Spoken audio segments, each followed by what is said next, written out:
বাংলাদেশ ভারত সীমান্ত যেন এক দীর্ঘ মৃত্যুরেখা। কাঁটাতারের দুই পাশে কূটনৈতিক সৌহার্দ্য আর উচ্চ পর্যায়ের বৈঠকের আশ্বাস থাকলেও থামছে না গুলির শব্দ, থামছে না লাশের মিছিল। সীমান্ত হত্যা শূন্যে নামিয়ে আনার প্রতিশ্রুতি বহুবার এসেছে দিল্লি ও ঢাকার যৌথ বৈঠকে, কিন্তু বাস্তবতা বলছে ভিন্ন কথা। প্রায় প্রতি মাসেই কোনো না কোনো সীমান্তে প্রাণ হারাচ্ছেন বাংলাদেশি নাগরিকরা। পরিসংখ্যান বলছে বছরের পর বছর ধরে সীমান্তে প্রাণহানি অব্যাহত থাকলেও এখনও অধরা কার্যকর সমাধান। সর্বশেষ গত ৯ মে ব্রাহ্মণবাড়িয়ার কসবা সীমান্তে বিএসএফের গুলিতে নিহত হয়েছেন দুই বাংলাদেশি। সীমান্তবাসীর অভিযোগ, প্রায়ই বিনা সতর্কতায় প্রাণঘাতী অস্ত্র ব্যবহার করা হয়। শেখ হাসিনা সরকারের টানা ১৫ বছরে সীমান্তে প্রাণ হারিয়েছেন প্রায় ৬০০ থেকে ৭০০ বাংলাদেশি। কূটনৈতিক সখ্যতা থাকলেও এই সময়ে প্রতি বছর গড়ে ২০ থেকে ৩০ জন নাগরিককে জীবন দিতে হয়েছে। সীমান্ত পরিস্থিতির উল্লেখযোগ্য উন্নতি হয়নি অন্তর্বর্তীকালীন সরকারের সময়েও, উল্টো বেড়েছে লাশের সংখ্যা। আইন ও সালিশ কেন্দ্রের পরিসংখ্যান বলছে ২০২৫ সালে সীমান্তে গুলি, নির্যাতন ও সহিংসতায় মৃত্যু হয়েছে অন্তত ৩৪ বাংলাদেশির।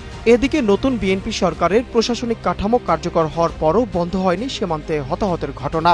তারেক রহমানের সরকারের দায়িত্ব গ্রহণের প্রথম ৩ মাসেই সীমান্তে অন্তত ৪ জন নিহত হয়েছেন। চলতি বছর ব্রাহ্মণবাড়িয়া, লালমনিরহাট, চাঁপাইনবাবগঞ্জ সীমান্তে একাধিক গুলির ঘটনা ঘটে।